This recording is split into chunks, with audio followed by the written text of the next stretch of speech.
Fala pessoal do Living Lab aí no Mato Grosso do Sul, eu sou o Dender Lippert, fundador da V4 Company, e nesse conteúdo de hoje a gente quer mostrar um pouquinho para vocês do que a gente chama aqui na V4 de Matemarketing.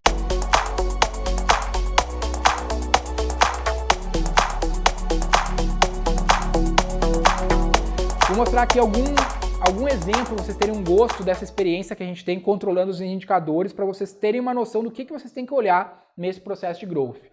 Botoclinic, uma rede de estéticas que a gente teve a oportunidade de implementar um pouco desse processo.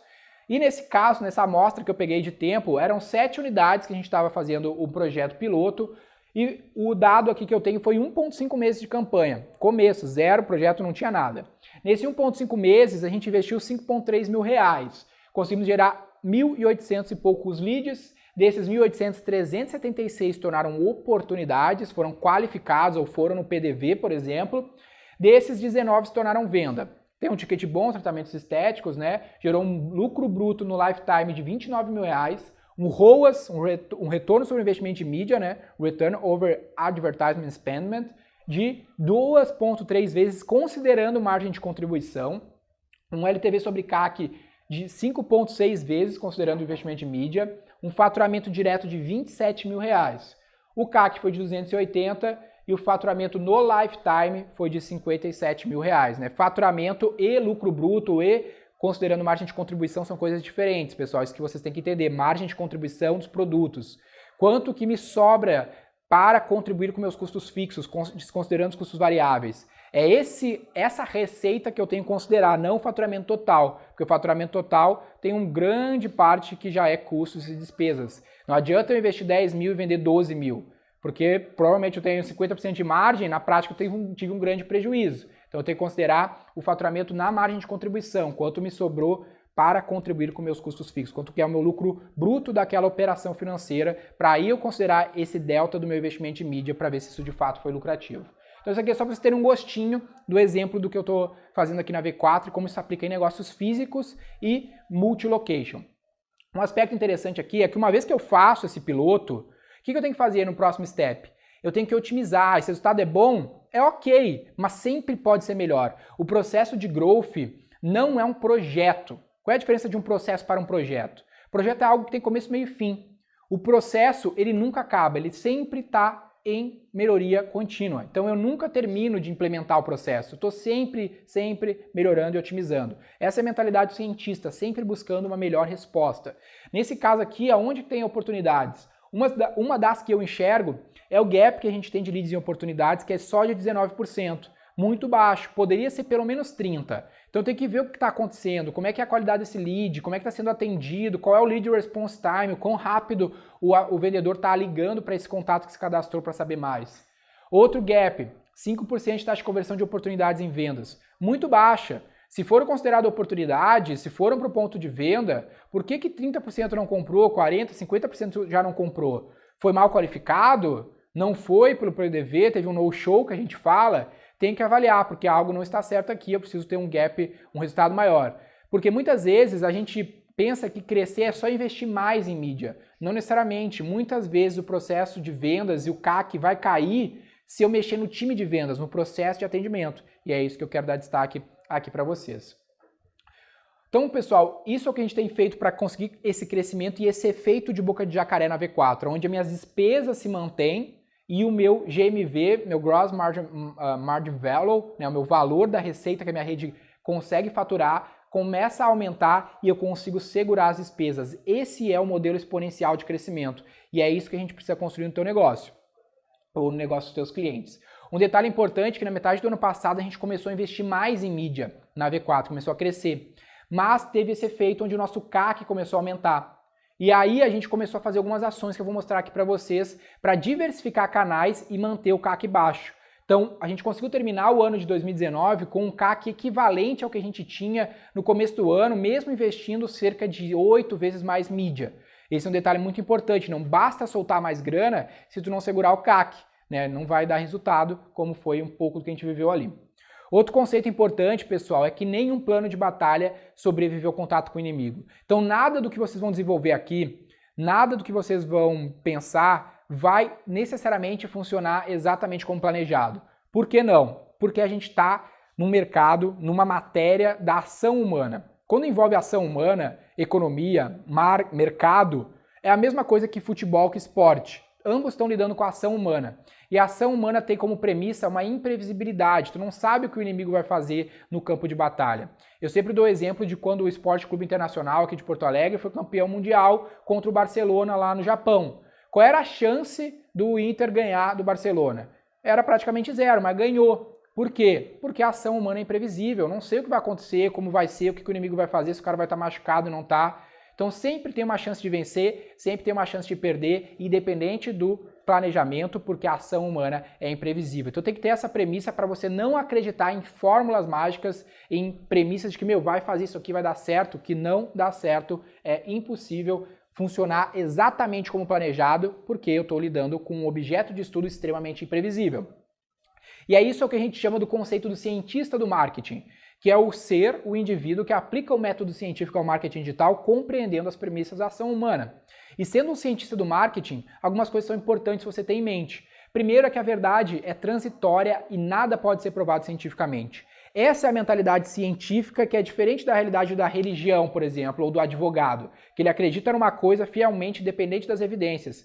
O cientista está sempre buscando evidências melhores para provar o seu ponto de vista de uma maneira melhor, ou até mesmo tirar e mudar de ideia. O Stephen Hawking, por exemplo, é um cara muito famoso por ser um cara que voltou atrás em algumas ideias. De que ele cientificamente foi testando, vendo outras teses de outros cientistas e viu que estava errado. Falou, errei, mudei. Esse é o lance, o cientista está sempre buscando uma resposta melhor. E, considerando esse aspecto, falando de método científico, tem algumas formas de se utilizar o método científico em algumas ciências. No caso da nossa, a gente vai usar esse framework básico do método científico, que é o quê? Tudo parte de um questionamento, de uma observação. Eu vou te dar algum subsídio aqui para você olhar para o seu contexto e pensar, se eu fizer isso ou aquilo que o Denner está falando, eu vou conseguir tirar X ou Y retorno. Isso é uma observação, um questionamento que te construi uma hipótese, não uma fórmula. Eu não vou te trazer uma fórmula que tu vai fazer e vai dar certo. Eu vou te dar subsídio para questionar e observar, para desenvolver hipóteses. A partir da hipótese, o que eu faço? Eu testo.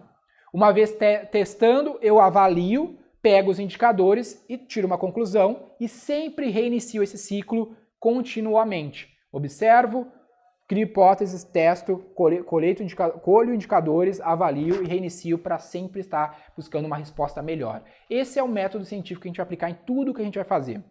Dando um exemplo para vocês terem noção, vamos dizer que a gente está discutindo um criativo de um anúncio, a thumb desse vídeo. Eu posso fazer a thumb X se vocês acharem bonito e o Rodrigo que está aqui do meu lado achar feio. Quem que está certo, o Rodrigo ou vocês? O público está certo, os testes vão estar certos. Eu preciso jogar para o público vai dizer, os indicadores vão dizer quem está certo ou está errado. Então uma discussão sobre a qualidade de um criativo na sua campanha de marketing se ganha dessa maneira, não com a opinião enviesada de você ou dos seus colegas de trabalho.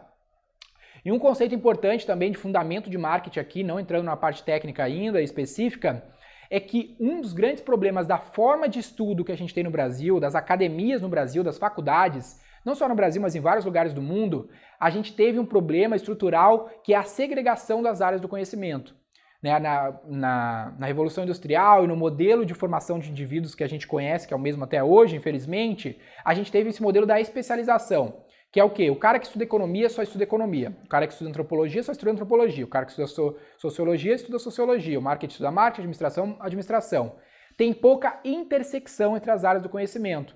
Isso cria vários pontos cegos no profissional de negócios. E é um grande problema, porque a gente tem que ser um cientista do marketing, da ação humana. E se a gente só sabe fazer anúncio, só sabe fazer copy, só sabe conceitos de economia, a gente fica muito cego. Pensa, por exemplo, quantos marqueteiros têm noção sobre economia? Muitos poucos. Porém, a economia estuda o reflexo do marketing. O marketing coloca o ser humano em movimento, a economia estuda o que aconteceu. É importantíssimo para o marqueteiro ter acesso a essa informação, esse feedback do economista para poder melhorar. Dentre isso, um grande economista que eu gosto, eu acredito que ensina muito sobre o que a gente faz, é o próprio Mises, que tem um livro chamado Ação Humana. Então pensa comigo, o cara fez um livro de 1000 páginas chamado de Ação Humana. O que nós, cientistas do marketing, profissionais de growth, queremos fazer?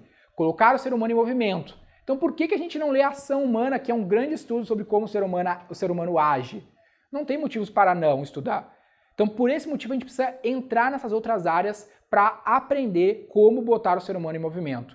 E alguns destaques sobre esse estudo e o legado do Mises, um deles, da própria ação humana, é o conceito de praxeologia, que ele fala que o ser humano é um objeto de estudo que a gente precisa entender que é diferente do natural. O natural é esse passador de slide que se eu soltar, vai cair e eu, através da física, por exemplo, consigo prever exatamente como ele vai cair. Porém, o ser humano não, porque o ser humano tem ação propositada. O ser humano está caindo, amanhã muda de ideia e vai para o outro lado. Ou seja, eu não consigo calcular exatamente onde o ser humano vai cair, porque ele tem ação propositada, que o Mises fala, ou seja, ele muda de ideia. Por esse motivo, por essa premissa, que é praxeológica, que eu vou falar logo mais, eu não consigo acreditar em fórmulas de como as coisas vão mover o ser humano exatamente, porque teoricamente não tem como se fazer isso considerando essa premissa. E a praxeologia, que é a metodologia que o Mises ficou bem conhecido por propagar, ela fala que a única forma de eu criar teses relacionadas à ação humana, considerando que eu não consigo testar todos os fatores que envolvem ela, é uma forma dedutível. Eu preciso deduzir como que é a minha tese sobre a ação humana até eu chegar num conceito que é irrefutável.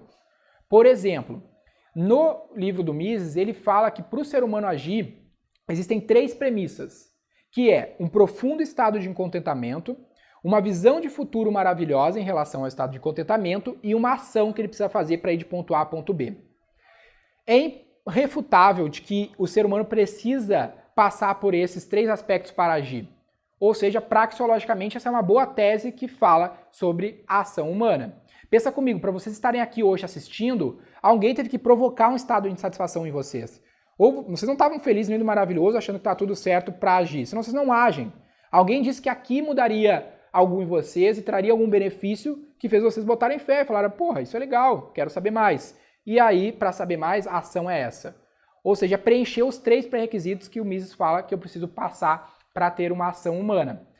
Esse modelo, esse framework é o que tu vai usar para o copy de um anúncio, para o modelo de um produto e para tudo na tua comunicação. Porque se ele não provocar essas 3 peças na mente humana, provavelmente não teremos ação, que é o que a gente quer. Esse é um dos conceitos que vale a pena a gente ter em mente de fundamentos de economia para o cientista do marketing. E tem 4 coisas que eu quero destacar aqui que são erros que a gente precisa evitar para ter um processo mais interessante de ciência do marketing. Quais são eles? Primeiro, não seja um advogado defendendo uma causa. Essa é a diferença do cientista para o advogado. Tá cheio de advogado no mundo atual, que é aquele cara que não importa se tu tá errado, ele vai te defender. Não importa o influenciador disse XYZ, ele acredita no influenciador, ele vai ficar advogando a favor daquela tese daquele influenciador porque ele é um advogado, ele não é um cientista. Cientista não tem causa, cientista está buscando uma nova resposta, uma melhor resposta todos os dias. Então, o segundo aspecto, que é um erro comum que você precisa evitar, é não testar hipóteses, acreditar no achismo, no senso comum, acreditar em algo que alguém falou para vocês e botar todas as suas fichas naquilo lá. É uma hipótese, ela precisa ser testada pequeno para depois, conforme ela se prova, você escalar ela.